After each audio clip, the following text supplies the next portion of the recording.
Bienvenidos y bienvenidas nuevamente a esta serie de diálogos para una nueva constitución. Hoy es bien especial, es distinto, porque esta vez contaremos con la presencia de una invitada muy especial, teniendo presente el tema que nos convoca hoy, que es el tema de la diversidad, es el tema de la inclusión. Hemos invitado a Alfonsina Peña Castro. Ella es abogada, estudió en la Universidad de Concepción, es magíster en Derechos Humanos y trabaja, es abogada en la Universidad Metropolitana de Ciencias de la Educación. Así es que, bueno, ella nos dará algunas ah, reseñas respecto de lo que significa o de lo que hoy día se está entendiendo modernamente desde el punto de vista de los derechos humanos y desde el punto de vista del derecho en general y también de las ciencias sociales, todas estas nuevas distinciones que estamos teniendo respecto al tema de la diversidad sexual en general. Los conceptos que como género, como diversidad sexual, etcétera, como los mismos conceptos de hombre, mujer, hoy día están siendo cuestionados, están siendo fuentes de mucha discusión, de mucha exploración teórica y de mucha controversia. Y Alfonsina nos va a dar un vistazo acerca de estos conceptos mirados desde el derecho, mirado desde el punto de vista de los derechos humanos y del derecho internacional de los derechos humanos. Así es que va a ser un gran aporte, no me cabe ninguna duda. Y lo que sí les quiero señalar es que hoy día, nuevamente, como hace una sesión hace un tiempo atrás, tenemos un pequeño inconveniente, que es que Zoom nos manda un aviso de que solo tenemos 40 minutos. Cuando esto ocurre, al minuto 36, 38, cambia la modalidad y se pone como indefinido. Si eso no llegara a ocurrir, por favor les pedimos que nos tengan un poquito de paciencia, se va a abrir nuevamente la reunión para que nuevamente ingresen a la reunión, si es que ello ocurra. La vez anterior, cuando nos pasó esto, nada pasó y pudimos hacer ininterrumpidamente esta reunión. Así es que, bueno, nada, les invito a seguir con Alfonsina, quien hará su presentación y luego se quedará unos minutos con nosotros para el ciclo de preguntas, comentarios, etc. Así que les invito a estar muy atentos, a anotar si quieren sus preguntas, para que después la conversación sea lo más fluida y no se les escape nada. Les dejo con Alfonsina.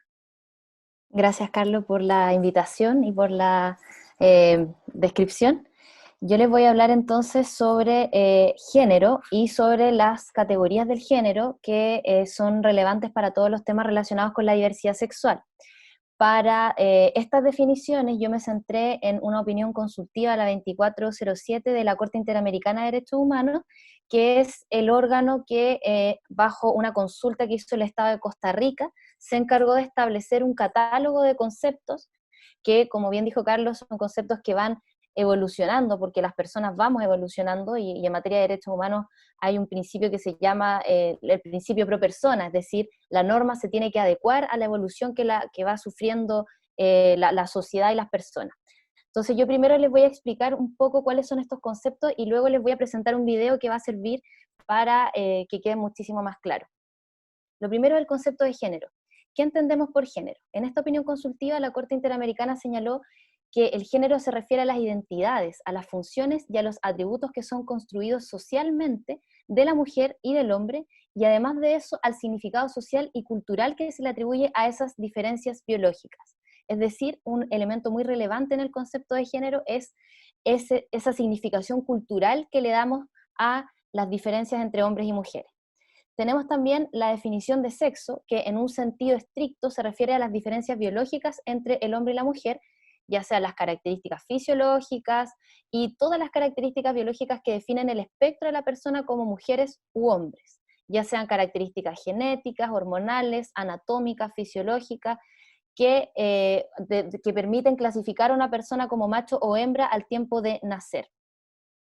Y lo importante de esta categoría es que no reconoce la existencia de otras categorías que no encajan en el binario hombre-mujer, es decir, sexo solamente atiende a hombre o mujer. Y como ya hablé de la palabra binario, tenemos el concepto del sistema binario del género-sexo, que también es muy relevante cuando hablamos de estas materias, porque se refiere al modelo social y cultural que es dominante en la cultura occidental y que considera que el género abarca solamente dos categorías rígidas, es decir, masculino, hombre, femenino, mujer.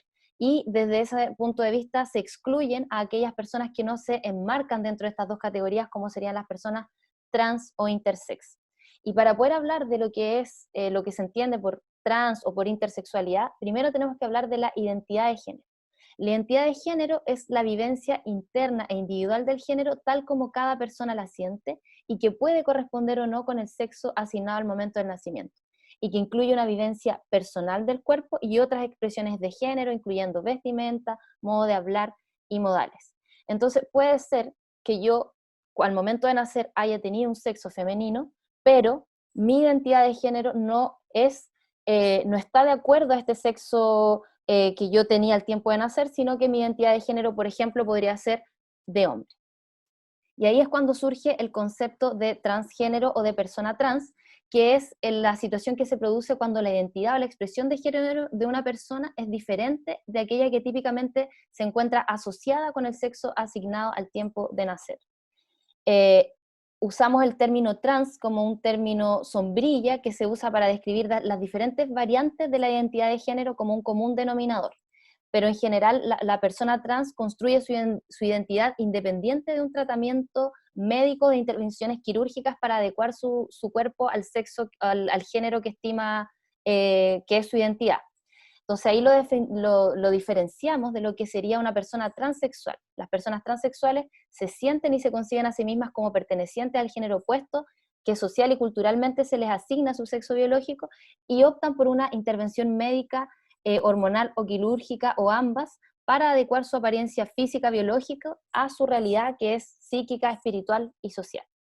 Entonces, habiendo hecho estas aclaraciones, yo ahora les quiero mostrar un video que va a dejar mucho más clara estos conceptos, así que voy a compartir la pantalla. Lencha, marimacha, Jotito, desviado, tortillera, híbrido, vestida, aberración, transformer, chica de la vida galante, tu cuerpo no es normal, loca, mariposón, célibe, reprimido sexual, anormal, rani, maricón, enfermo. no soy marimacha, no soy tortillera, soy lesbiana. Y me gustan las mujeres. No soy maricón, no soy jotito, no soy desviado, soy un hombre gay. Yo amo, yo quiero y yo siento atracción hacia otra persona. La diferencia es que la otra persona es de mi mismo género. No soy vestida, ni transformer, ni chica de la vida galante. Soy un hombre gay que hace drag. Es una expresión, una sátira del género, una expresión artística. No soy lencha ni tortillera, soy bisexual. Es que me atraigan las personas del mismo sexo y del sexo opuesto de forma física, sexual, pero sobre todo que puedo entablar una relación de amor, de respeto y de libertades con esa otra persona. No soy una vestida, no soy una aberración y no soy antinatural. Soy una mujer trans. No soy híbrido, soy un hombre transexual. Como transexual, he decidido tener un reemplazo hormonal y someterme a algunas cirugías que puedan darle una identidad y una congruencia al género al cual yo me identifico, que en este caso es el género masculino. Son personas que nacen con un sexo biológico y su identidad de género y su expresión de género es diferente a la del sexo asignado al nacer. Según las Naciones Unidas, la T es un término paraguas que acoge a las personas transexuales, transgénero y travestis. no necesito ninguna cirugía o tratamiento, nada más soy intersexual. Es un término ocupado para definir una variedad de situaciones en las cuales un individuo nace con características sexuales que no parecen encajar en la definición típica de un hombre o una mujer. Estas pueden ser cromosómicas, genitales o incluso de niveles hormonales. En mi caso fue cromosómico. Yo soy físicamente una mujer, pero mis cromosomas en lugar de ser XX son X0. No soy marica, no soy loca, no soy anormal. Soy queer. Soy una persona que no se maneja dentro de un código heteronormado binario. No soy célibe, no soy reprimido sexual, no estoy enfermo, soy asexual. Y me defino como alguien que no siente atracción ni deseo sexual por las demás personas, pero eso no significa que no tenga atracción afectiva o de otro tipo. Para que tengamos un lenguaje incluyente o no discriminatorio, lo que hay que hacer es leer, conocer, convivir. Con educación, informando a la sociedad, que la gente conozca más de estos temas. Información y respeto. Educarnos, respetarnos y vivir libres. Que la diversidad, en lugar de separarnos, nos enriquece. Somos seres humanos y habitamos el mismo mundo. Tú también necesitas un lenguaje incluyente porque seguramente tú estás cargando con alguna etiqueta que no te gusta. Gordito, chaparro, moreno, blanco, bello, feo.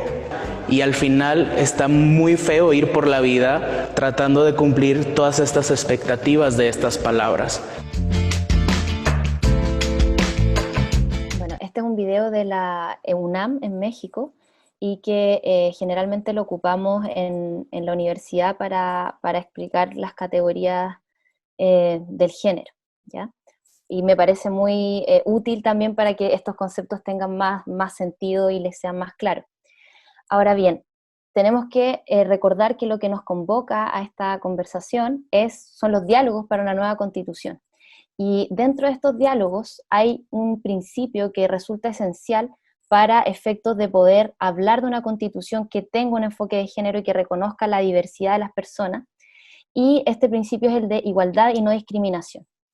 Tenemos que hacer presente que Chile ha ratificado diversos instrumentos internacionales, ya sea tanto en el seno del Sistema Interamericano de Derechos Humanos como en el Sistema Universal, y en ese sentido tenemos la Convención para la Eliminación de todas las formas de discriminación contra la mujer.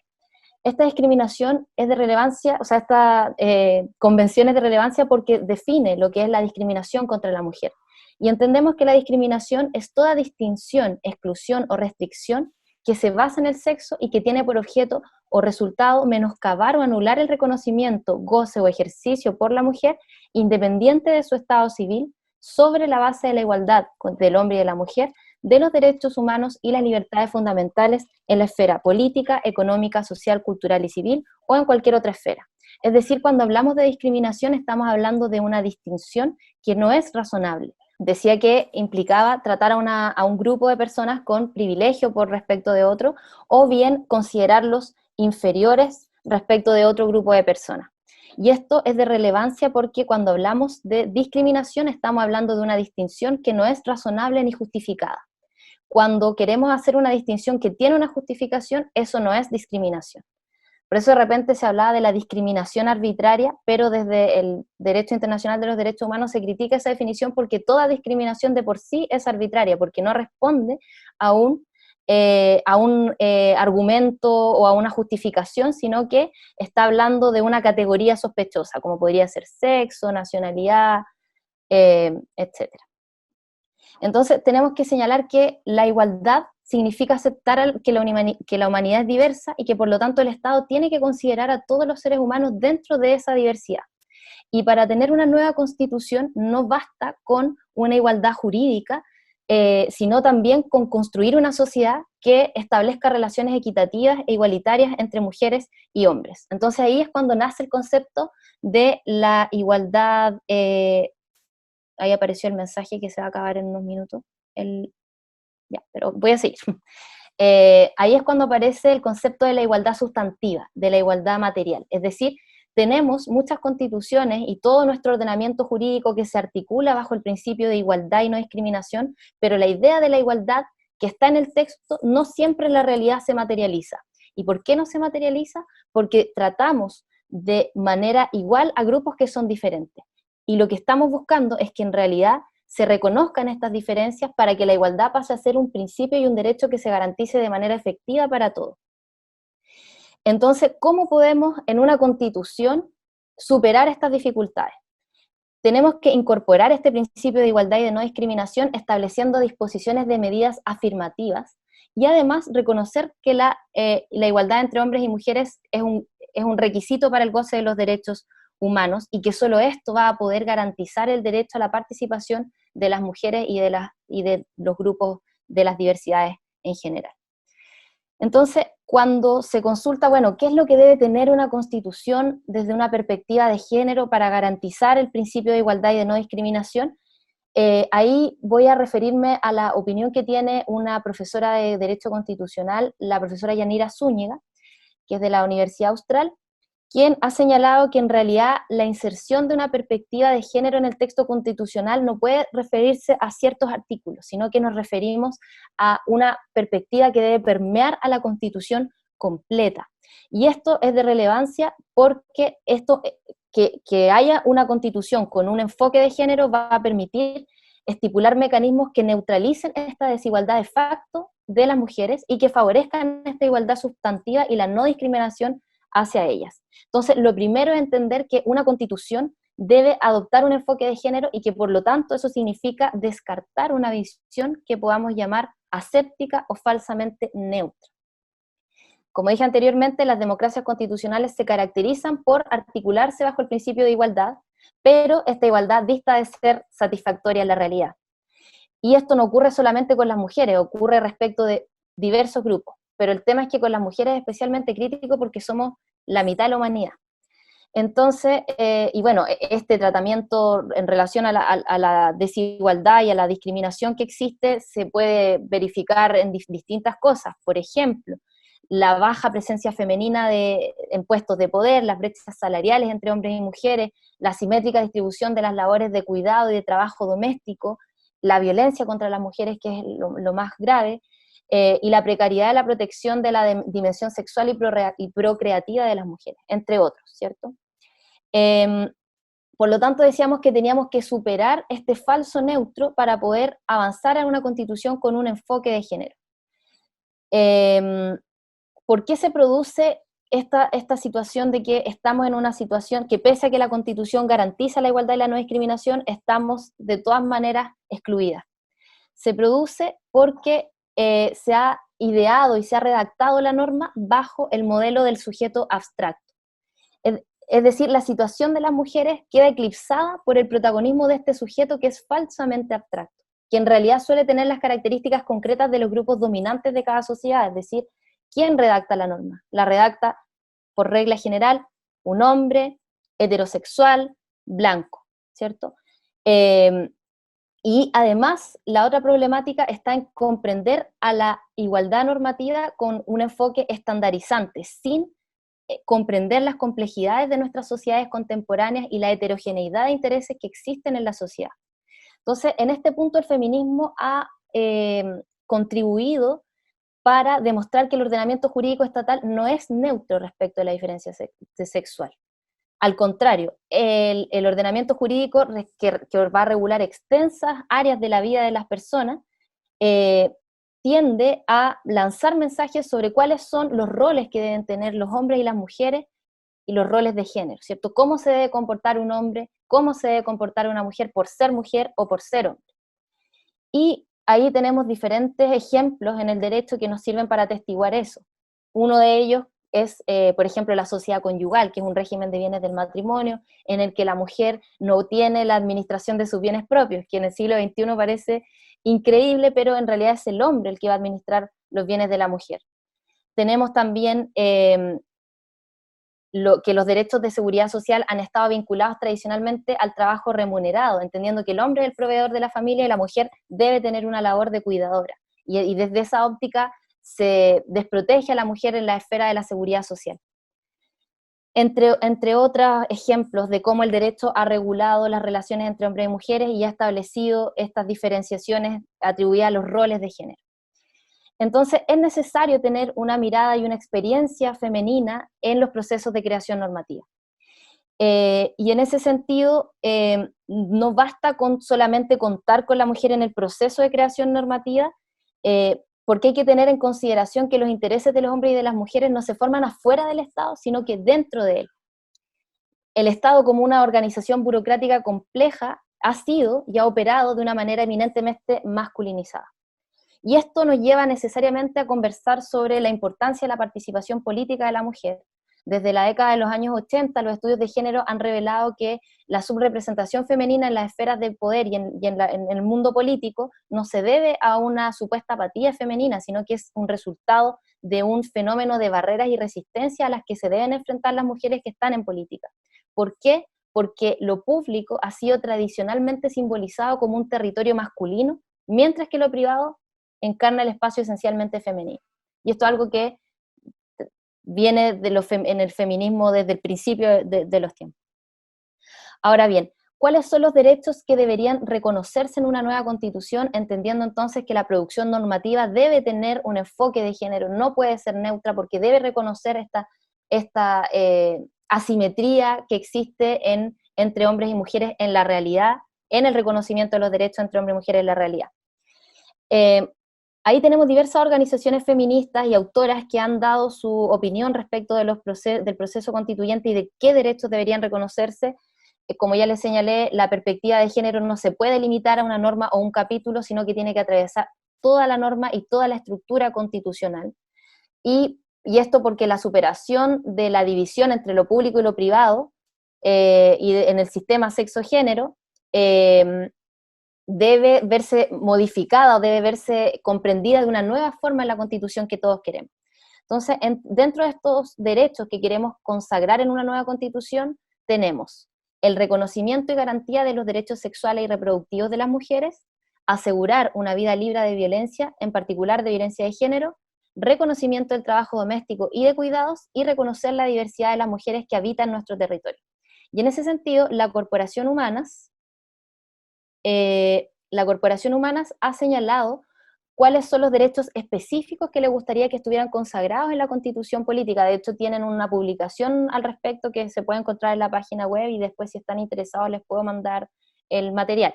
Los derechos específicos serían los derechos sexuales y reproductivos, la maternidad voluntaria, el reconocimiento formal del trabajo doméstico como una labor productiva, la igualdad y corresponsabilidad en las labores de cuidado y responsabilidades familiares, igual remuneración por trabajos de igual valor, reconocimiento de las diversas familias e iguales derechos para todas ellas, derecho a representación equilibrada de todos y todas en la toma de decisiones públicas y en general el derecho al buen vivir.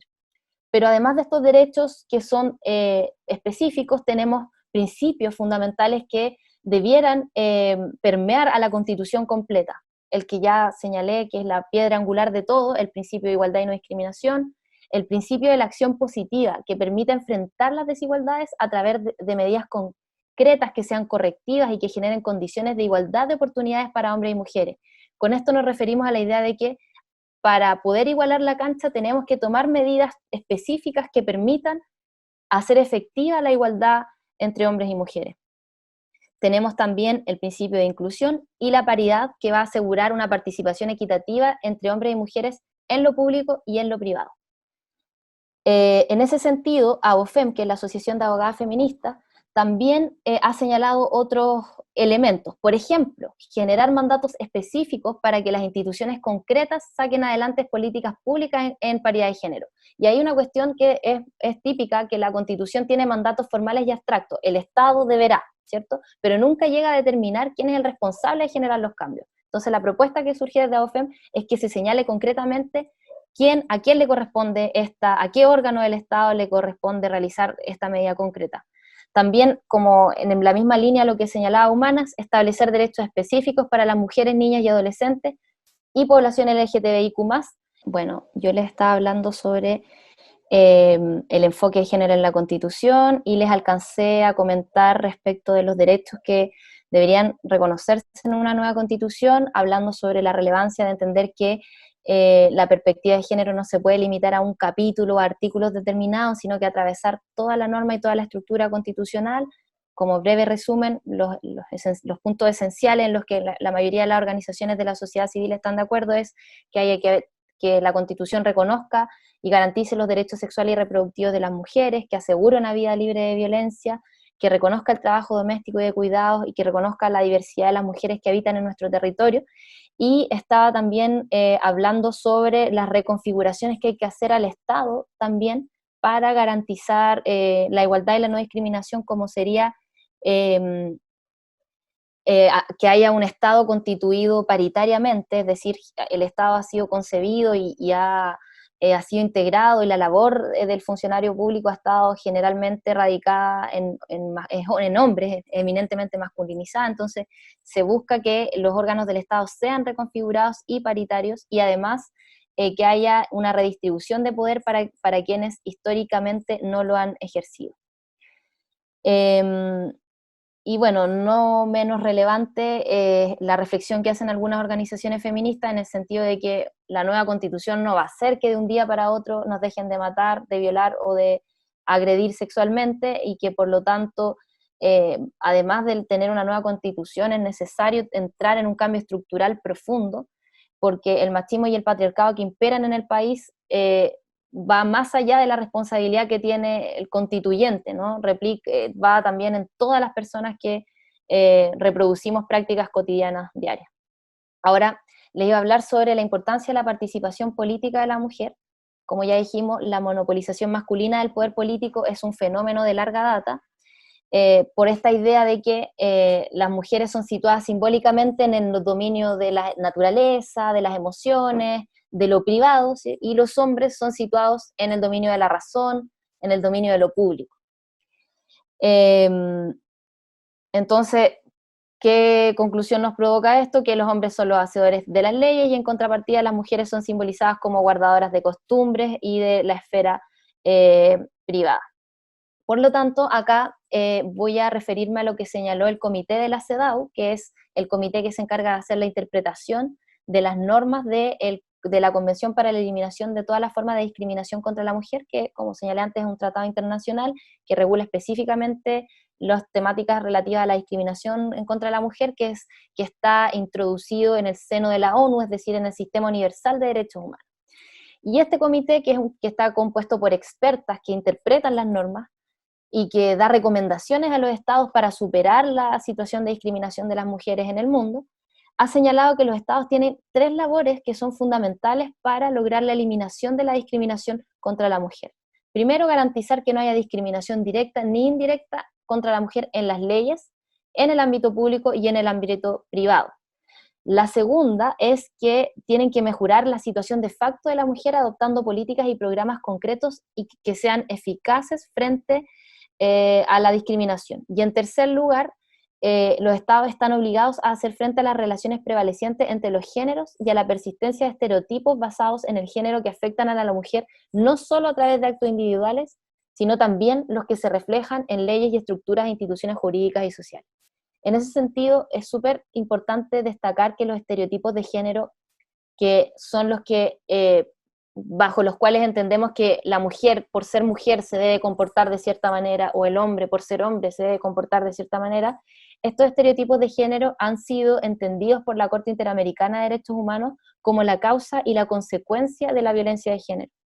Entonces, también hay que relevar la importancia que estos tienen para la discriminación contra la mujer. Por lo tanto, la CEDAW lo que nos dice es: estados tomen medidas afirmativas para garantizar la igualdad sustantiva, la igualdad material. Y ahí, dentro de esas medidas afirmativas que van a permitir que finalmente la mujer pueda participar en la vida política, tenemos, por ejemplo, las cuotas, que van a ser herramientas destinadas a incrementar la presencia femenina en puestos de tomas de decisiones políticas, es una acción positiva, y tenemos también la paridad. La paridad a finales de los años 90 fue instaurada por el movimiento francés por la paridad y logró insertar el principio de repartición equilibrada del poder entre hombres y mujeres en la propia Constitución. Y la paridad, la gran diferencia que tiene con las cuotas es que tiene pretensiones arquitectónicas ambiciosas, porque no es un mecanismo que solamente busca corregir el déficit cuantitativo de participación femenina, sino que busca garantizar una circulación fluida del poder, es decir, extender la noción de ciudadanía a espacios que no son necesariamente políticos, y reestructurar las relaciones de género. Entonces, por eso no es extraño que la paridad resulte apellidada en función de los espacios a los que se aplica. Paridad política, paridad en el empleo, paridad en la familia, etc. Y en Francia hubo varios argumentos que legitimaron la paridad. Uno, que yo creo que ya se les ocurre en relación a lo que hemos hablado, que va vinculado a la asociación, o sea, a la igualdad sustantiva. Es decir, la paridad aparece como un mecanismo que permite materializar efectivamente el principio jurídico de igualdad de género a través de la puesta en práctica de medidas que son a favor de las mujeres. También la paridad se justifica por una necesidad de que existe una mejor defensa de los intereses de las mujeres. Por una parte, los intereses de las mujeres que son comunes resultan, no resultan reconocidos en la norma porque no hay mujeres que la redacten. Entonces, el hecho de que haya una mujer, que haya una cantidad de mujeres en la redacción, en el proceso de producción normativa, va a garantizar, o al menos tender a garantizar, que hay una defensa de estos intereses femeninos que van a ser mejores explicados, vehiculados y representados por las propias mujeres. Y además de eso, hay un argumento que tiene relación con perfeccionar una democracia que sería masculina e incompleta, porque no sería un reflejo fiel de la humanidad, entendiendo que estamos excluyendo a la mitad de la población. Y bueno, el último argumento que se suele señalar es que hay competencias y recursos que son específicos a las mujeres y que partir de la premisa de que la entrada masiva de las mujeres a la política puede contribuir a renovar y mejorar la política. Ahora, como cuestión para finalizar mi exposición, señalar que en Chile hay un proyecto que fue aprobado en el Senado que busca garantizar la paridad de género en el eventual proceso constituyente, o sea, en el proceso constituyente, pero eventual convención constitucional o convención mixta, a través de un mecanismo de corrección de género en caso de que no se produzca en un distrito.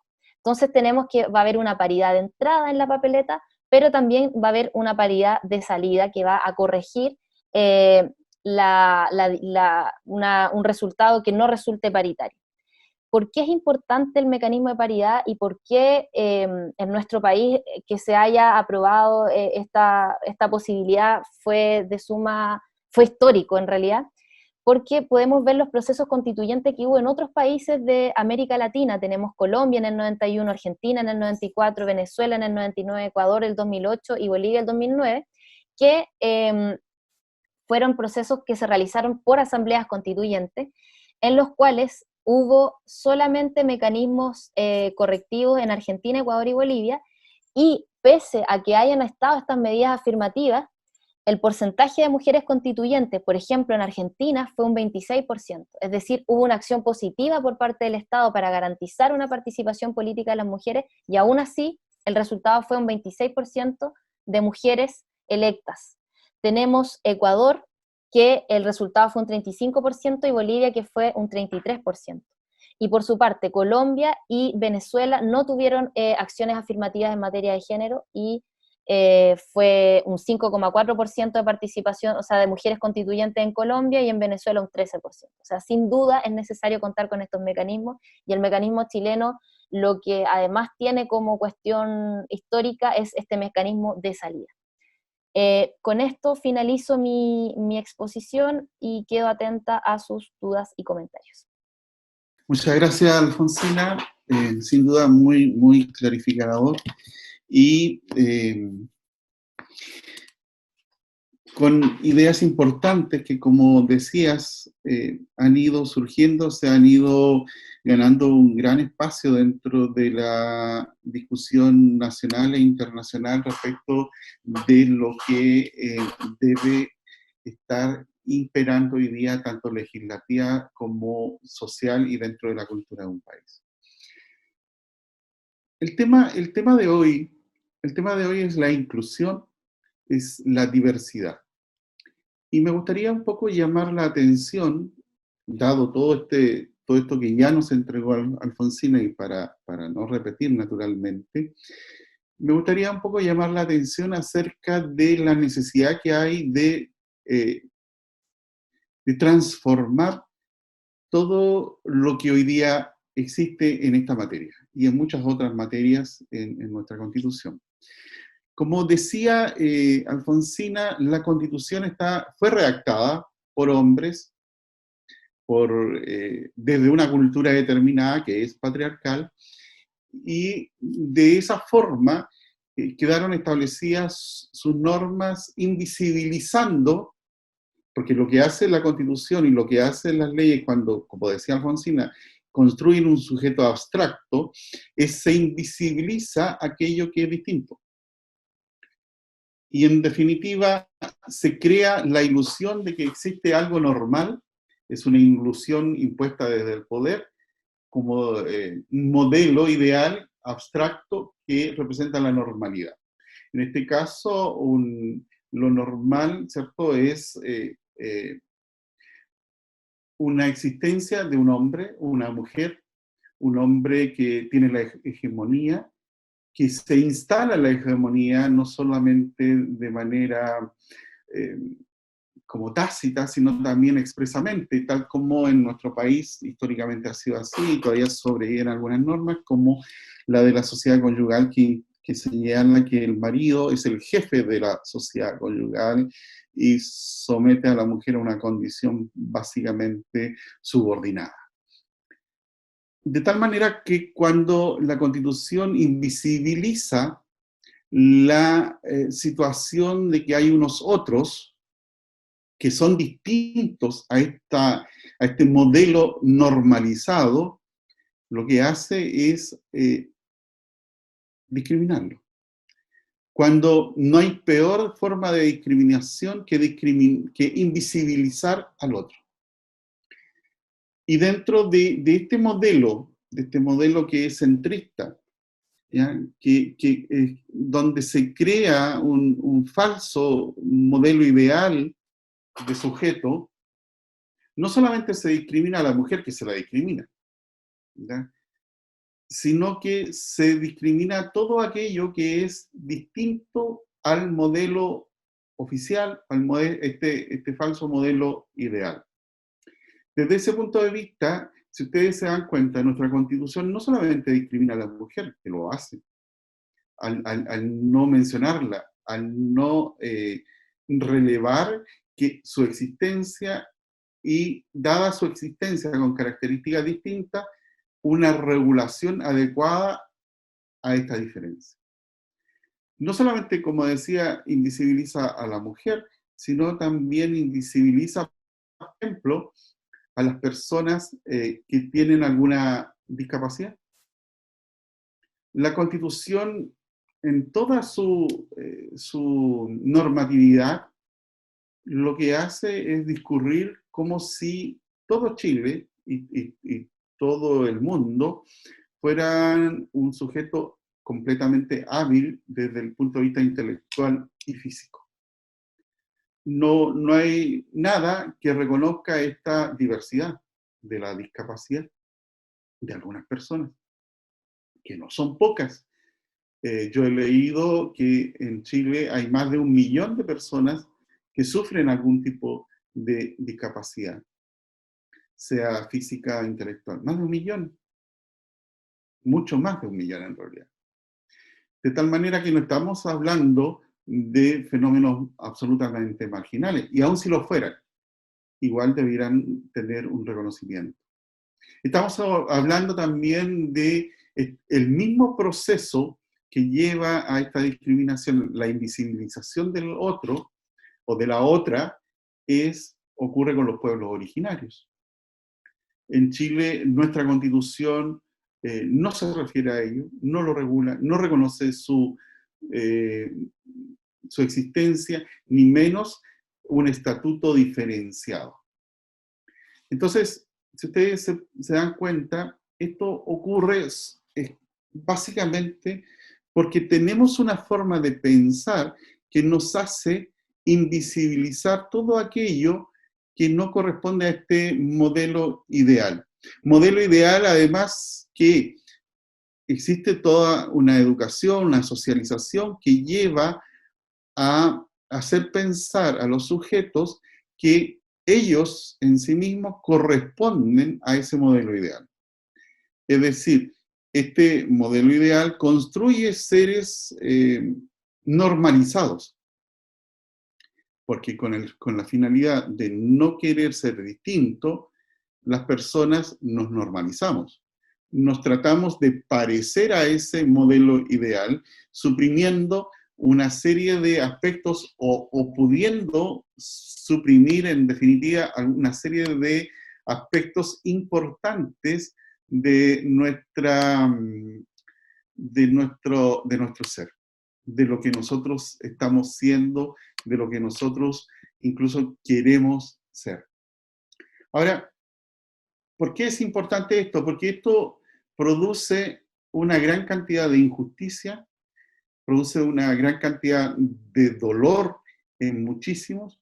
Son muchísimas las personas que, producto de todas estas discriminaciones, todas las mujeres, todas las personas que tienen opciones sexuales distintas, que han visto truncada su vida, han visto truncado su desarrollo personal.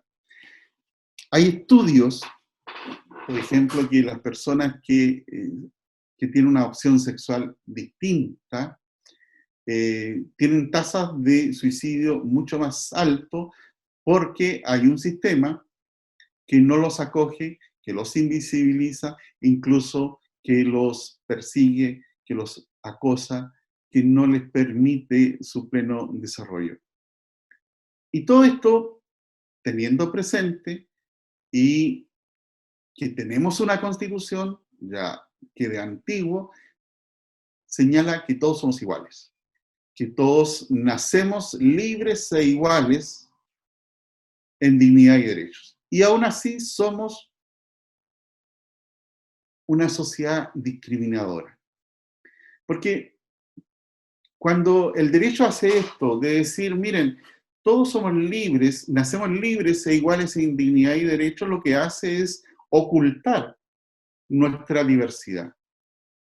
Y ya la Constitución, cuando dice que todas las personas nacen libres e iguales en derecho y dignidad, lo que hace es invisibilizar.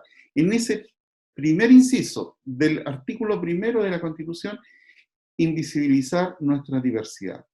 Porque somos distintos, somos iguales, sí, ante la ley, en el tratamiento que debemos tener, en la importancia y valor que se nos debe asignar, en la generación de oportunidades en la vida que cada uno de nosotros debe tener, que debe tender a igualarse estas oportunidades. En eso somos iguales. Sin embargo, somos profundamente desiguales, de tal manera que cada uno de nosotros es distinto. No hay nada que pudiera llamarse un modelo ideal, una normalidad, porque todos somos distintos. Por lo tanto, desde mi punto de vista, una primerísima modificación que habría que hacer a nuestra Constitución es la de establecer que en la norma equivalente que se establezca a este artículo 1 que dice que todos somos libres e iguales en dignidad y derecho, habría que establecer también que somos constitutivamente diversos. Y somos diversos porque todos pensamos distinto, tenemos una corporalidad distinta, vivimos nuestra sexualidad de modo distinto, y por lo tanto cada uno de nosotros para el pleno desarrollo necesita acceder al goce y disfrute de sus derechos con un Estado que haga visible y se haga cargo de esta distinción. De tal manera que ni la orientación sexual ni la identidad de género sean obstáculos, no, sino que todos estos, la orientación sexual, la identidad de género, la pertenencia a un grupo determinado, que puede ser un grupo étnico, o ser inmigrante en una sociedad, todo esto no sea un obstáculo, sino más bien que la sociedad haya, y la Constitución así lo disponga y lo mande, haya creado los mecanismos para que estas personas puedan recibir de parte del Estado y de la sociedad aquellos apoyos, aquellas condiciones necesarias para que estas personas puedan alcanzar su máximo desarrollo en condiciones de igualdad. De esta manera, la Constitución debe garantizar, cuando regula cada una de las temáticas que regula, sobre todo en materia de derechos fundamentales, cuando se establecen estos derechos, debe utilizar necesariamente un lenguaje inclusivo, no invisibilizando la existencia de estos grupos distintos. Un lenguaje inclusivo debe señalar claramente cuestiones de orden público fundamentales, como por ejemplo señalar que, dada una condición de desigualdad material, cualquiera que sea, por ejemplo, que una persona o que un grupo de personas o que un gran sector de la población padezca o sufra o viva una corporalidad distinta, una corporalidad que da cuenta de una incapacidad de orden físico, entonces reconocer aquello, que cuando una persona viva una situación de esta naturaleza, es deber del Estado procurar las condiciones para igualar la cancha, para igualar las oportunidades que estas personas pudieran presentar. De este modo, ¿cierto? Como decía Alfonsina también, el Estado y la Constitución debe establecer los mecanismos que aseguren este emparejamiento. Este emparejamiento que se da, por ejemplo, a través de lo que es la paridad.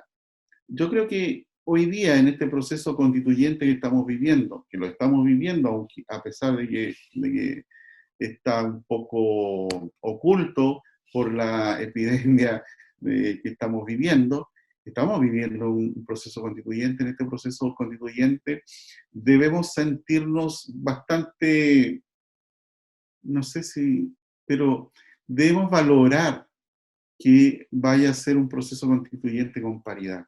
Yo creo que ningún país en el mundo que se ha dado una nueva constitución a través de una asamblea constituyente, como es lo que pretendemos que ocurra en Chile, se ha dado una convención constituyente o una asamblea constituyente paritaria como la que podríamos tener esta vez. Y como todavía queda camino en este recorrido, en este proceso constituyente, yo creo que es importante también traer a colación que es importante seguir trabajando para que otras personas que están siendo invisibilizadas también en este proceso constituyente logren relevancia y logren una relevancia positiva, incluyendo los mecanismos necesarios para que tengan representatividad en esta Asamblea Constituyente. Y hablo específicamente de aquello que mucho se ha levantado, que se trata de los pueblos originarios, que deben tener una cuota, cuestión que todavía está pendiente en el Parlamento. Hablo también de los independientes, de personas que por los motivos que ellos estiman no han querido adherir a un partido político, para que desde esa opción de independientes también tengan la oportunidad de participar en el proceso de elección de candidatura y de elección para ser delegado constituyente en condiciones de más o menos igualdad con los partidos políticos. No es posible, no es permisible que nuestro sistema siga excluyendo de la forma que lo había hecho hasta el momento. Creo que se logró un gran avance con la modificación esta que tiene que ver con haber impuesto, haber establecido el tema de la paridad, pero estos otros temas yo creo que están abiertos y todavía es tiempo para que el Congreso que tenemos haga las modificaciones, que son modificaciones que hacen a la inclusión, es decir, a permitir que más personas participen sin cortapisas de inicio en el proceso tan importante como es el de redactar una nueva constitución. Y creo que es importante también darse cuenta que si somos capaces como país de generar un proceso conversatorio, porque eso es la redacción de una nueva constitución, un proceso de conversación, eso es. Si somos capaces de generar este proceso de manera inclusiva en todos los aspectos que he estado hablando, pero también en el aspecto territorial, es decir, dando voz a los que territorialmente no han tenido voz, a las comunas, a los pueblos, a los cabildos. Si somos capaces de incluir, creo que estaremos avanzando desde un punto de vista no solamente legal o de derecho hacia una nueva constitución, sino que estaremos avanzando culturalmente hacia una nueva comprensión del ser humano. Porque el tema que hay detrás de esto de poner al otro en una condición tal que yo le disminuyo su calidad humana, porque eso es lo que hacemos. Cuando despojamos de derechos al otro, lo que estamos haciendo es despojar al otro de su calidad humana. Y lo hacemos porque le tenemos miedo, porque creemos que representa un peligro, creemos que nos va a quitar derechos. Cuando nosotros logremos hacer de este gran proceso constituyente un proceso de conversación igualitario e inclusivo, podremos ir venciendo estos miedos que generalmente están a la base de toda esta discriminación. E iremos, y eso creo que es muy importante, iremos dándonos cuenta de allí donde estamos discriminando.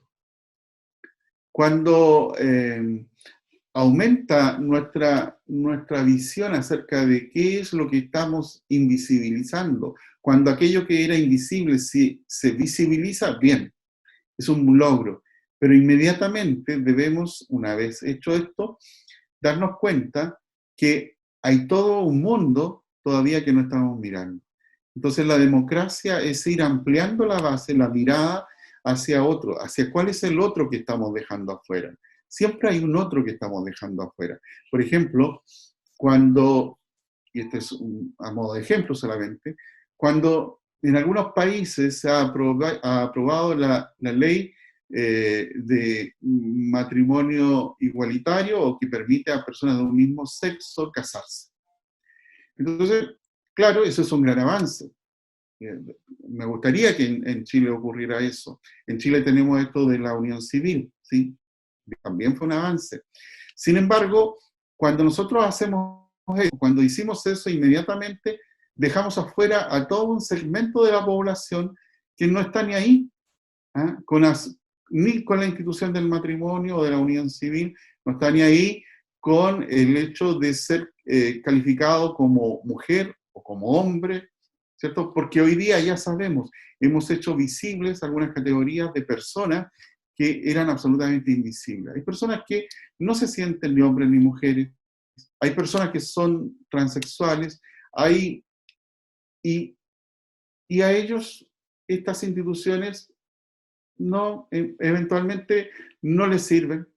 Entonces necesitamos buscar la conversación para encontrar al otro que no estamos viendo, reconocerlo como un sujeto de derechos, con plenitud de derechos, reconocerlo como un hermano desde el punto de vista humano, de especie, de congénere, de vecino, de habitante de un mismo suelo, de un mismo país en este caso.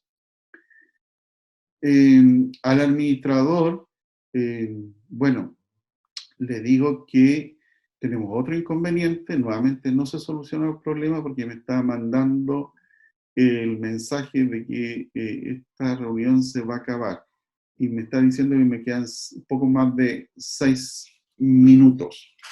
Así es que, bueno,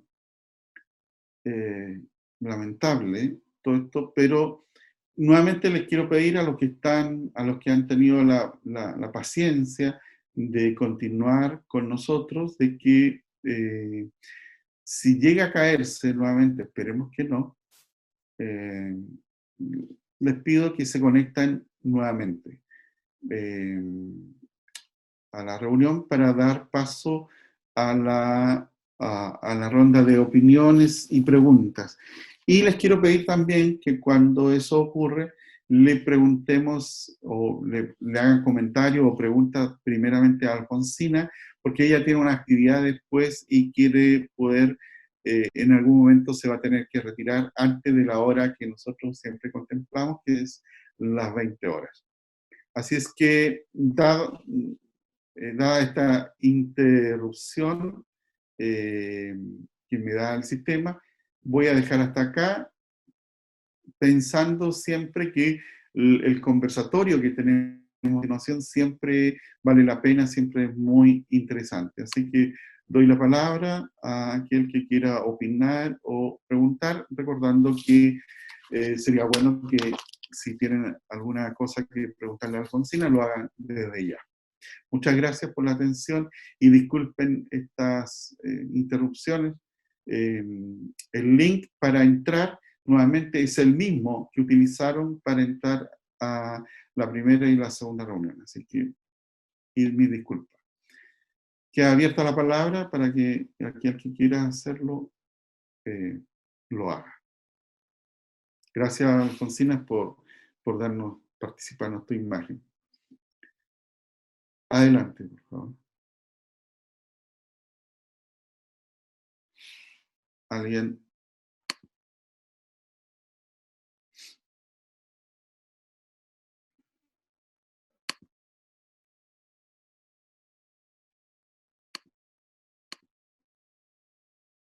Ahí, don Carlos Ibaceta está levantando la mano. Sí, ahí se escucha, ¿no es cierto? Sí, se escucha muy bien. Bueno, agradecer, siempre las expresiones son muy pedagógicas y siempre interesante poder relacionarse con estas temáticas que tanto nos interesan, no a muchos realmente, pero a los que estamos interesados de poder hacer esta evangelización para que mucha gente participe finalmente. A Alfonsina la consulta, finalmente en este proceso constituyente, ¿qué deberíamos propender? Pedir que desaparezcan los conceptos de hombre y mujer en la nueva Constitución. Tendríamos que hablar de personas, o para poder ser más incluyentes. Gracias por la pregunta. Yo creo que, por una parte, claro, hablar de personas siempre es incluyente porque no salimos del sistema binario, del sistema binario, ¿cierto?, entre hombres y mujeres. Reconocemos otras identidades, las identidades queer, las identidades no binarias, también a las personas intersex. Entonces, claro, si habláramos de personas, efectivamente podríamos hacer un reconocimiento de todo este tipo de identidades. Pero tampoco creo que sea necesario eliminar las palabras hombre y mujer. Yo creo que basta con que las normas que consagran los principios de igualdad y de no discriminación sean siempre con un carácter universal para todas las personas, pero siempre van a haber ciertos derechos que van a estar enfocados, por ejemplo, a mujeres cuando queremos hablar de derechos sexuales y reproductivos, o cuando queremos hablar de, no sé, por ejemplo, la igual remuneración por igual labores. En ciertas circunstancias vamos a tener que mantener las distinciones, pero creo yo, siempre que queramos reconocer garantías para todas las personas que sean lo más amplias, es bueno hablar de la palabra personas, como señalas tú.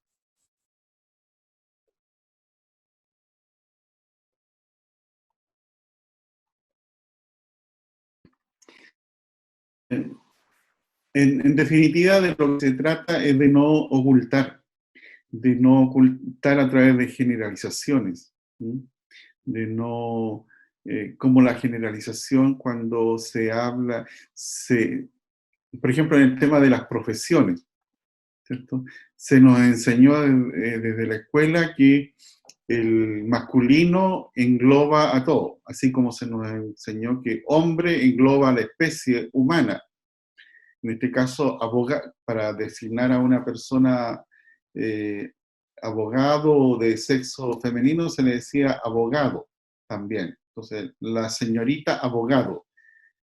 Además de sonar raro, absurdo, lo que hace es, a través del lenguaje, levanta lo masculino como aquello preponderante. Y no olvidemos que hoy día ya está instalado, todos sabemos que el lenguaje crea realidades.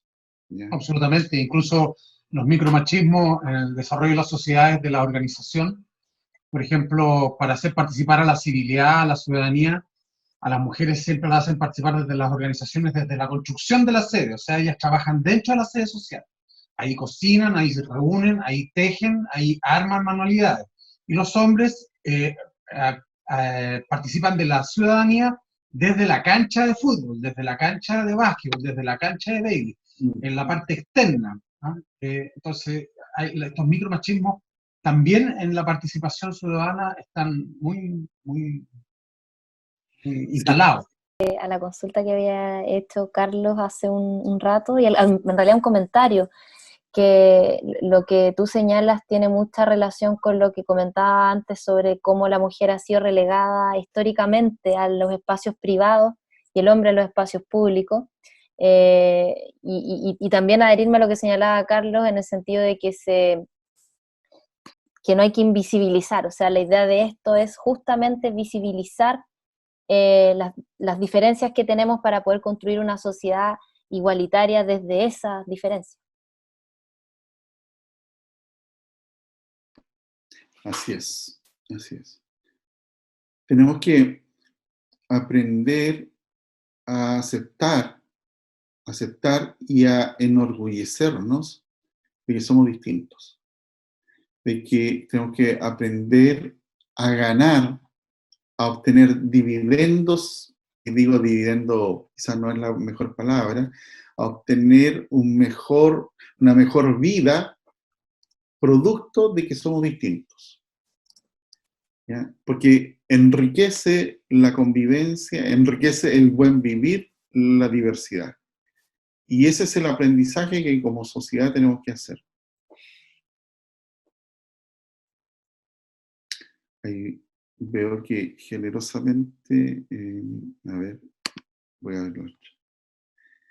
Alfonsina dejó está dejando su correo ahí para que lo anoten si quieren.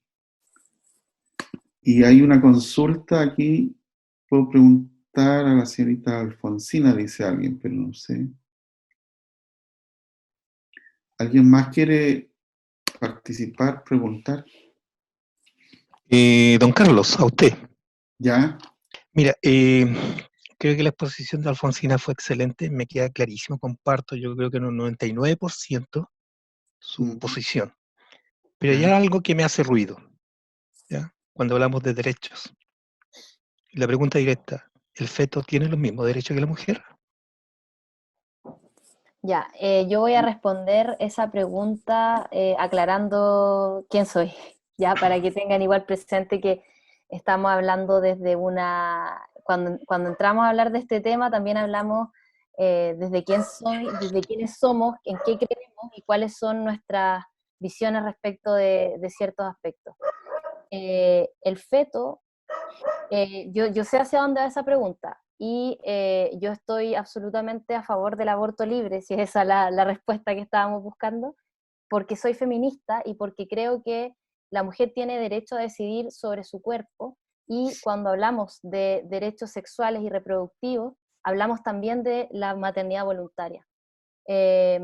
Y hoy en día una discusión que se da mucho, y sobre todo en el debate constitucional, también tiene que ver con eso, y en ese sentido los organismos, la CEDAW, la ONU, en general los órganos de derechos humanos en el Sistema Internacional de Derechos Humanos han reconocido que la posibilidad de decidir sobre la maternidad voluntaria o no es también un derecho humano. Entonces, para responder la pregunta, me parece que los derechos sexuales y reproductivos siempre tienen que estar consagrados en una constitución, y que, claro, existen normas que reconocen protección a la vida del que está por nacer, en materia, por ejemplo, civil. El Código Civil reconoce derechos al que está por nacer siempre que nazca, y que estos derechos después se entienden deferidos desde la época de la concepción.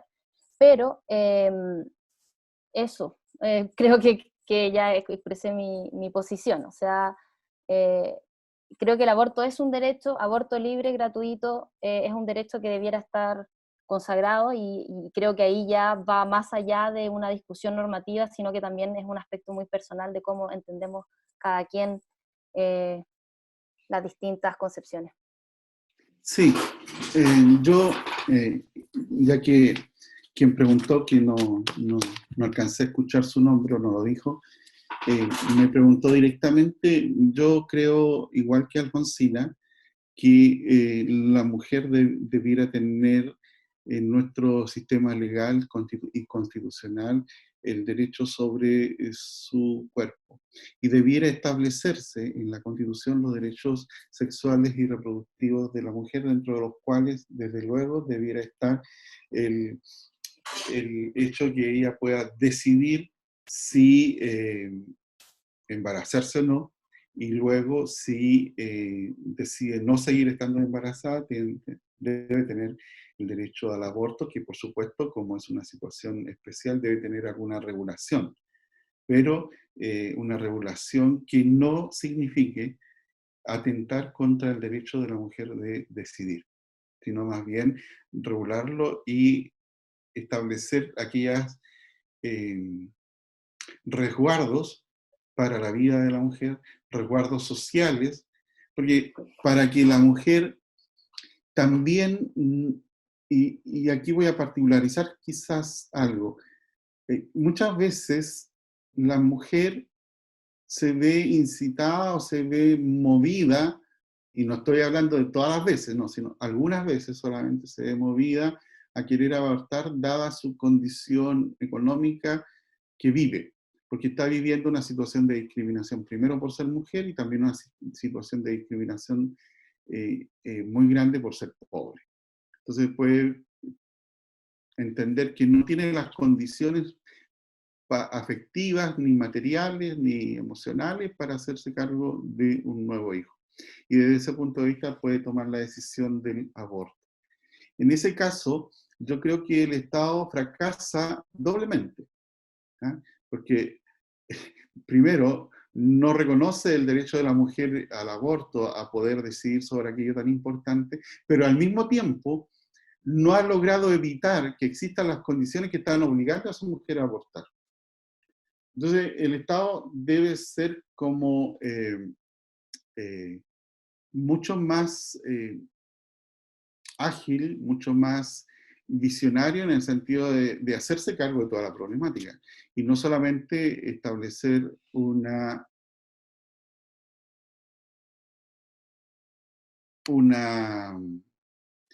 sanción o una prohibición, como en el caso del aborto, que en sí mismo el establecer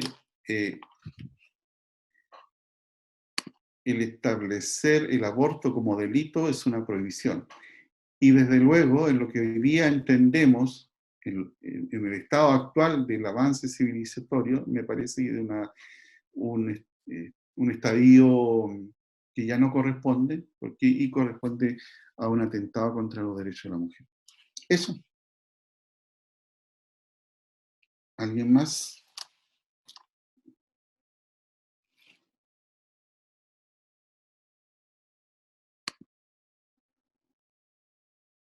No sean tímidos. Ahora, voy a seguir hablando y para aprovechar el tiempo, y si alguien quiere hacer una pregunta, sencillamente pide la palabra y me interrumpe, ¿ya? Y quisiera yo, dentro de una de las cuestiones que más hoy día afecta la condición de la mujer o afecta a muchísimas mujeres proporcionalmente, está el no reconocimiento de su trabajo. Hoy día tenemos una sociedad, no solo la chilena, sino, estoy hablando en forma universal, que económicamente se estructura sobre algunos pilares. Y uno de esos pilares es el trabajo doméstico y el trabajo de cuidado. Doméstico, de hacerse cargo de ese microcosmos que constituye la casa, el hogar, y de cuidado de las personas que viven allí, las personas que no están en condiciones de valerse por sí mismas. Y ese pilar fundamental es un pilar económico sobre el cual se funda nuestra convivencia y nuestra sociedad económica. Alfonsina, en el momento en que quieras retirarte, te retiras nomás ahí y no te despides. Y no se reconoce ese trabajo. Incluso cuando a las personas, yo lo he visto en juicio muchas veces, se le pregunta a qué se dedica, el tribunal le pregunta a la persona su profesión o oficio y dice, no trabajo, cuando en verdad el tribunal sigue indagando y se dedica a las tareas domésticas, dueña de casa en el lenguaje chileno. Pero está tan acendrado a esta situación de que las personas dicen, no trabajo, cuando en realidad seguramente trabaja mucho más que el marido, que el que va afuera, si es que la típica familia, ¿cierto? O lo que se quiere levantar como típica familia, seguramente la mujer dueña de casa, que se hace cargo de lo doméstico y del cuidado de los hijos, trabaja muchísimo más que el hombre. Muchas veces porque además el hombre llega cansado, se sienta a ver televisión y la mujer sigue trabajando hasta que se acuesta. Bueno, eso no es valorado, porque no se trata solo de reconocer y valorar, lo cual ya sería bastante bueno que se valorara y se le reconociera ese trabajo, sino que se le valorara económicamente. Y entonces una persona que ha trabajado toda la vida no tiene ninguna, y si no, en este modelo que tenemos hoy día, no tiene ninguna previsión, salvo la previsión que pudiera tener asistencial del Estado con estas pensiones miserables que se pagan a las personas que supuestamente no han trabajado nunca en la vida, cuando las personas que han sido dueñas de casa han trabajado toda la vida. Y además un trabajo no reconocido y prácticamente un trabajo en esas condiciones, ¿cierto? Desde luego todas las condiciones los casos son distintos, se trata de un trabajo esclavo, prácticamente. Y entonces yo creo que nuestra Constitución, dada la importancia fundamental que tiene para nuestro sistema social y económico, debe reconocer ese trabajo y debe mandatar al Estado para que cree los mecanismos de regulación y los mecanismos que logren valorar económicamente ese trabajo y puedan asignarle una equiparidad de derechos a aquel que sale a trabajar fuera en alguna actividad productiva de aquellas que producen bienes y servicios. Carlos, perdona, ¿sí? muy breve, en relación a lo que tú señalas también, agregar que parte de las demandas de la sociedad civil y de las agrupaciones feministas para la nueva Constitución es, por una parte, la redistribución de las labores de cuidado y de trabajo doméstico, es decir, entender que hay una igualdad en esas labores que históricamente han sido atribuidas a la mujer como un trabajo feminizado, pero a su vez también el reconocimiento de los derechos sociales, de las prestaciones de seguridad social a las mujeres que realizan trabajo doméstico no remunerado. Sí, sí. Y yo creo que una de las formas de violencia, porque además las mujeres, no solamente las mujeres, sino aquellos calificados como distintos, en nuestra sociedad reciben violencia. Y una de las violencias que más brutales que yo creo que existen por lo masivo que es este trabajo no reconocido, no valorado social, culturalmente, ni económicamente. Yo creo que, y creo que es importante que el resto de la sociedad, que no es mujer, y que no está desempeñando de manera solo dedicado a aquello, a las tareas domésticas, debemos reconocer y debemos, como dice Alfonsina, propender hacia una cultura de equiparidad, ¿ya? O sea, de reconocer que la tarea doméstica y la tarea de cuidado es una corresponsabilidad, ¿ya? y creo que el Estado debe impulsar los mecanismos necesarios para crear ese cambio cultural.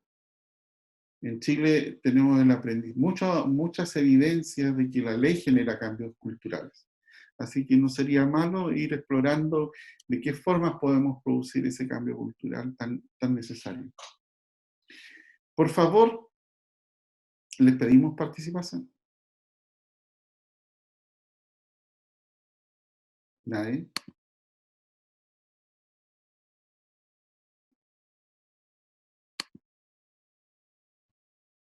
Hola, profesor, yo le quería hacer una consulta con respecto a, bueno, lo que estamos hablando con respecto a las minorías, y tenemos un problema que finalmente uno revisa y tal minorías no son. Por ejemplo, tenemos una situación de que el Estado finalmente el Estado no tiene infraestructura social y no responde a situaciones bien concretas. ¿Cómo habría que abordarlo con la nueva Constitución? ¿Cómo respondemos cuando uno le dice, ¿para qué vamos a cambiar algo que podríamos resolverlo con un decreto ley, por ejemplo? Pero, por ejemplo, tenemos el caso de la migración. Hoy día, por televisión, por el tema de la pandemia, en las noticias en general, uno ve la situación por la que están pasando una haitiana en una comuna específica de Santiago, Quilicura, que fue nombrada por la ONU como una comuna amable con la migración. Además, o sea, los vecinos están compenetrados y participativos con el tema de migración, pero resulta que tienen al frente de la comunidad a los mismos vecinos pidiéndoles que se vayan, atacándolos, generando situaciones que son bien complejas.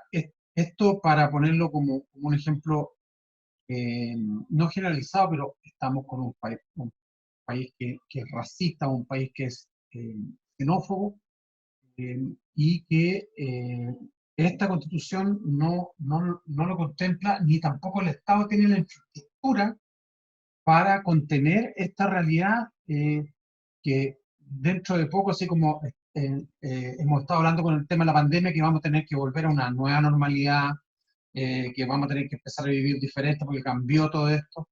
El tema de las migraciones acá, ¿verdad?, es un tema que nosotros no queremos observar, y efectivamente somos un país que siempre ha mantenido una tasa del 3, del 4% de migración. Hoy día estamos cerca del 8, del 9% de migración. O sea, subimos, duplicamos inmediatamente y vamos a tener una tasa más alta. Viene la migración climática. Dentro de poco vamos a tener situaciones de migraciones al interior del país y de manera exterior. Los países que tengan mayores complicaciones de agua, esos habitantes, esas personas, se van a venir a vivir a Chile. ¿Cómo esta nueva Constitución puede contener estos resguardos? ¿Cómo uno le puede explicar a la gente que efectivamente una nueva Constitución permite generar infraestructura para este tipo de cosas como son la migración, concretamente? Interesante pregunta, porque, bueno, no es que hayan varias respuestas, sino que hay varios abordajes de una situación como aquella. Primero que se me ocurre es que la propia discusión constitucional, esto mismo que estamos haciendo ahora, que esto se va a amplificar por miles, millones, va a ir generando un cambio cultural, que es lo que en definitiva debe ocurrir en el país para que tiendan a desaparecer este tipo de discriminaciones. Ahora, respecto de lo que usted señala, de que el Estado de Chile no tiene la robustez suficiente para enfrentar estas situaciones, yo comparto ese diagnóstico.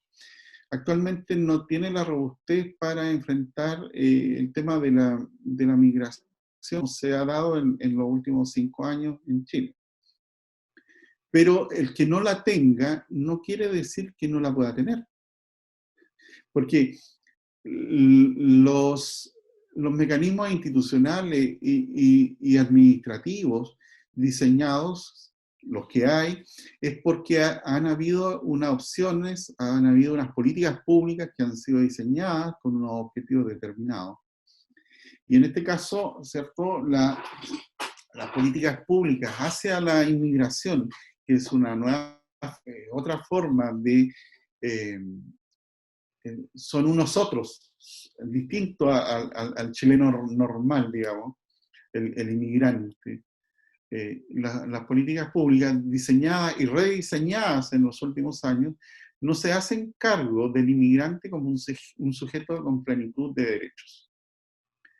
Es decir, las políticas públicas que se han diseñado lo que han hecho es tomar al inmigrante pobre, en general se trata del inmigrante pobre, porque quien emigra a otro país y tiene recursos no necesita más nada que un pasaporte seguramente, y la posibilidad de que en algún tiempo le conceden la residencia y nada más que eso.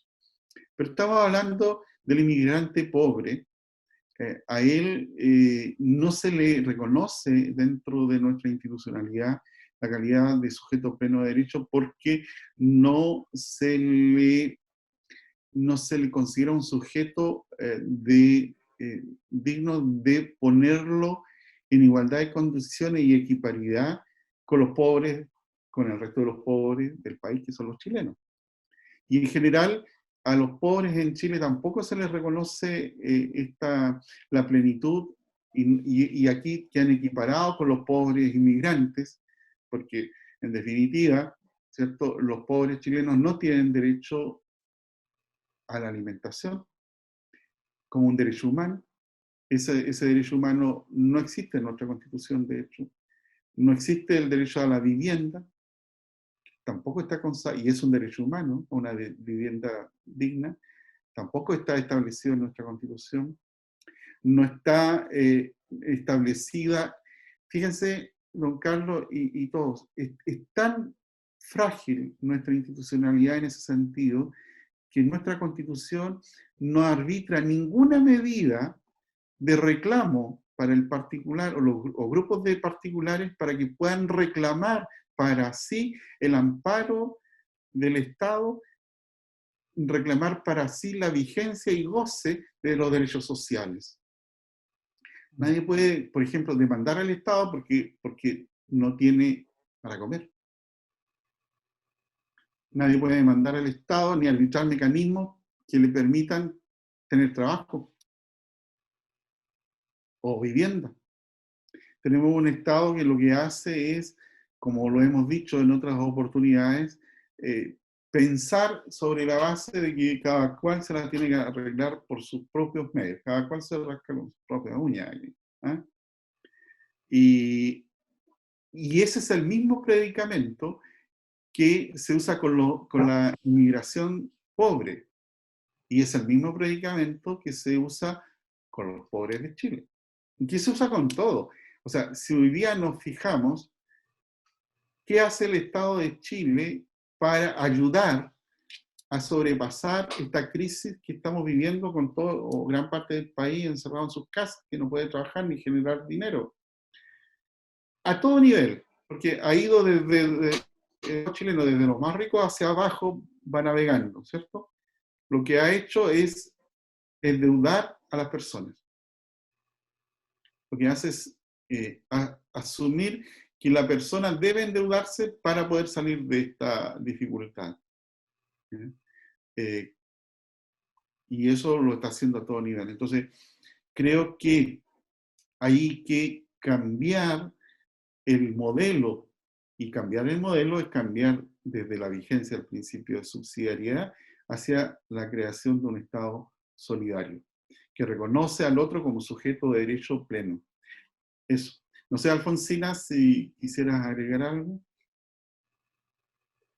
Estoy muy de acuerdo con todo lo que señalas. El Estado tiene una deuda en materia de derechos económicos, sociales y culturales, una deuda que en esta oportunidad constituyente podría saldarse, y que en gran parte el estallido social se da por la demanda que surge a propósito de los derechos económicos, sociales y culturales, salud, educación, vivienda. Y para finalizar, en torno a lo que señalaba Carlos sobre la problemática con las personas migrantes, quisiera también hacer el cruce de lo que ocurre con la discriminación interseccional que sufre aquella mujer migrante en el traspaso a la frontera en Chile.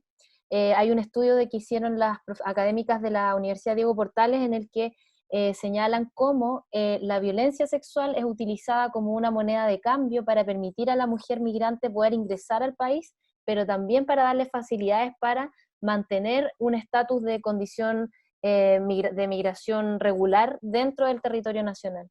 Entonces ahí estamos frente a una discriminación que se da por diversas causas y que le afecta a una misma persona, que yo creo que también es necesario tener ese enfoque.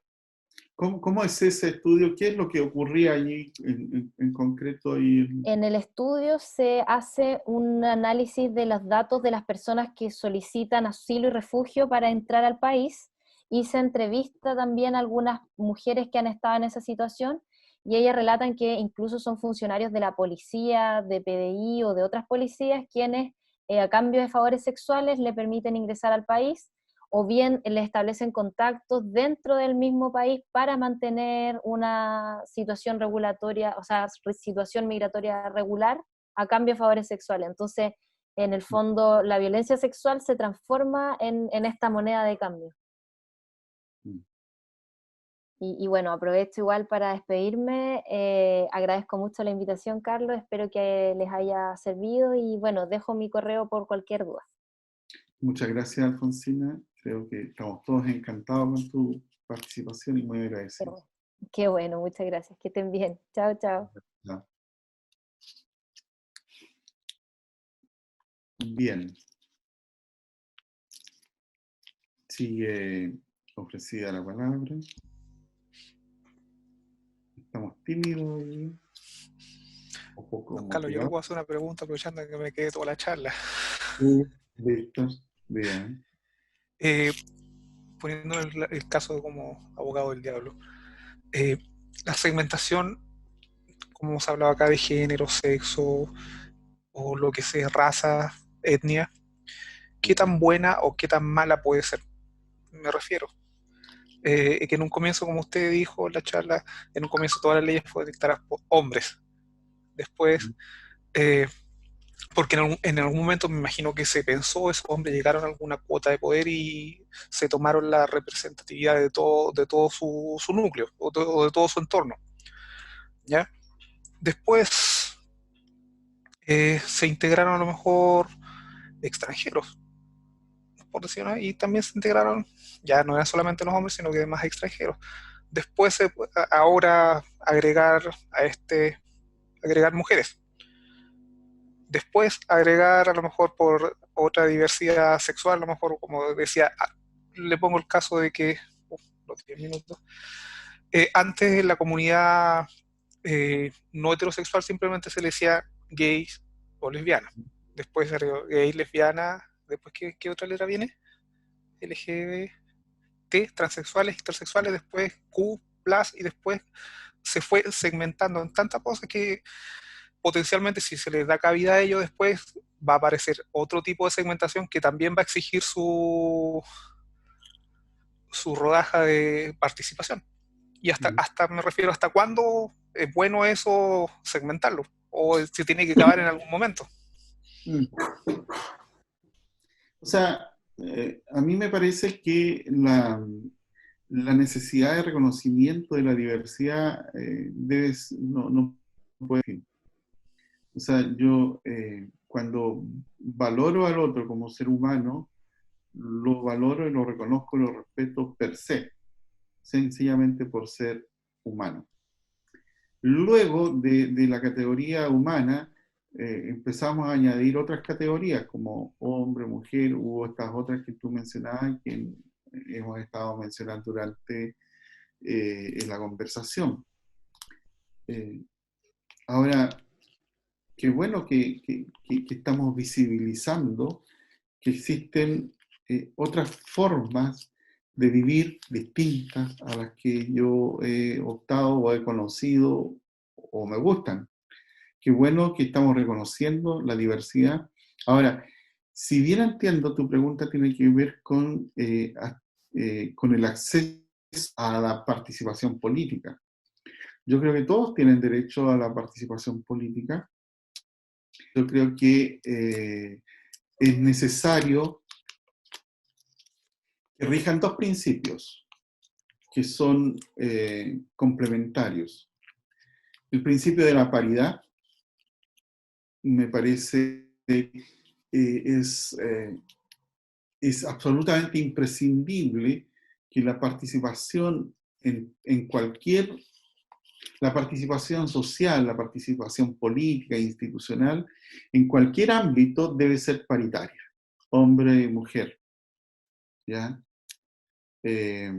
Así, entendido grosso modo, digamos, haciendo salvedad de todas las otras distinciones que hemos visto. Pero, ¿por qué? Porque representamos el 50 y el 50% de la humanidad. Entonces, cualquier construcción mínimamente justa es una construcción paritaria. Yo creo que lo que ocurrió hoy día, o en estos meses, cuando se establece la paridad para la conformación de la Asamblea Constituyente, es tremendamente importante porque impone una nueva frontera. Es decir, desde esa instalación de la paridad, yo creo que es muy fácil avanzar. Yo creo que es muy difícil, si sostenemos la presión, que toda la sociedad no avance en ese sentido. No veo por qué la Corte Suprema, no veo por qué las organizaciones privadas y públicas no sean paritarias todas, inclusive el Congreso Nacional, derechamente. Ese es el principio que debe imperar, la paridad. Pero también debe imperar otro principio, que es el de la proporcionalidad.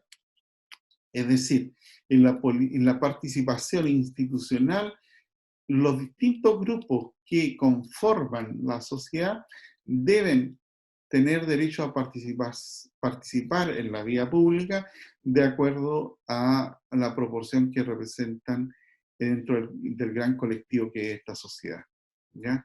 Todos los grupos. Y bueno, en el debate colectivo, grupal, irán apareciendo aquellas opiniones y se irán relevando aquellas que son más meritorias o que parezcan ser más meritorias.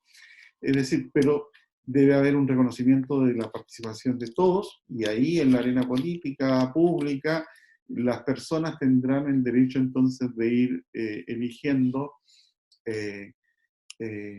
a quienes mejor ponderen, y la sociedad debe tender, ¿cierto?, también a dar una participación proporcional, ¿sí? Que es el caso, por ejemplo, que ahora se nos impone, o que yo creo que debiera imponérsenos, que es el tema de los pueblos indígenas. Ellos deben tener una participación importante, no sé si proporcional, quizá un poco más o derechamente proporcional a su número en el Congreso Nacional. Y no creo que haya límite. O sea, el límite es práctico, porque, por ejemplo, si se trata del Congreso, por mí que estuvieran representados todos, pero como hay un límite de congresistas posible, evidentemente aquellos grupos que son más minoritarios no llegarán a estar representados en el Congreso, tendrán que aliarse unos otros. Don Carlos, mi punto va por el hecho de, como el cuento de Orwell, cuando la rebelión en la granja. Al final, todos los animales son iguales, pero algunos animales son más iguales que otros. Y el asunto es que después de esto, ¿quién va a ser más igual que otro? Ese es mi temor que veo. Sí, yo creo que lo que está ahí presente es una forma de pensar en que tiene que ver con cómo hemos estructurado la sociedad hasta el momento, que es una sociedad absolutamente jerarquizada, una sociedad en que siempre hay unos que están en dominación de otros, ¿cierto? Y yo creo que esos son los paradigmas que debemos romper. Felipe, cuéntanos. Súper interesante la pregunta que hizo recién la persona anterior, Víctor, creo. Sí. Sí, yo creo que en lo personal, yo creo que es necesario segmentar cuando todavía no se encuentra la sociedad bien educada, porque al final todo esto es educación, no es nada más. Y es necesario segmentar para educar, para generar conciencia. Ahora, la duda mía va por el lado que usted tocó último, ¿cierto? En último lugar, que es el tema de las etnias. Yo creo que es necesario también abordar esa área para también complementar a la otra, del género y de las minorías sexuales. ¿Qué pasa con la interculturalidad? Porque en Chile se habla de un reconocimiento de las distintas etnias. Hay países en América Latina como Bolivia, que es un estado plurinacional, pero sin embargo el mayor avance es la interculturalidad, porque la interculturalidad se mezclan todos con todos. Incluso yo recuerdo en una clase en la universidad, una profesora que nos decía, miren ustedes la parte de afuera de la universidad, cómo se juntan los alumnos en las mesas. Y nosotros empezamos a colocar atención y habían extranjeros, habían incluso estudiantes africanos, europeos, pero los europeos se juntaban con los europeos, los chilenos con los chilenos y los africanos con los africanos. Entonces al final eso no es interculturalidad, porque están todos separados. Yo creo que algo así pasa en Chile y que al final eso termina afectando también al género, termina afectando a las minorías sexuales y a todos. Me gustaría saber su opinión. Yo estoy de acuerdo contigo, Felipe, en que no basta avanzar con declarar que el Estado chileno, y que yo creo que se debe hacer, el Estado de Chile es un Estado plurinacional. Debe la Constitución señalarlo, porque es recoger algo de la realidad, algo que nos constituye. Somos un Estado plurinacional, integrado por personas que nos reconocemos pertenecientes a distintos pueblos o naciones. Sin embargo, no basta porque es necesario un proceso formativo, cultural, de avance, de desarrollo de las sociedades. Y bueno, la Constitución debe ponérselo y la sociedad como objetivo. Y les agradezco muchísimamente su participación, su asistencia, y esperamos que la próxima vez no tener este mismo problema, ¿ya? Así que nuevamente recordarles que esto va a estar disponible en el Facebook de la universidad,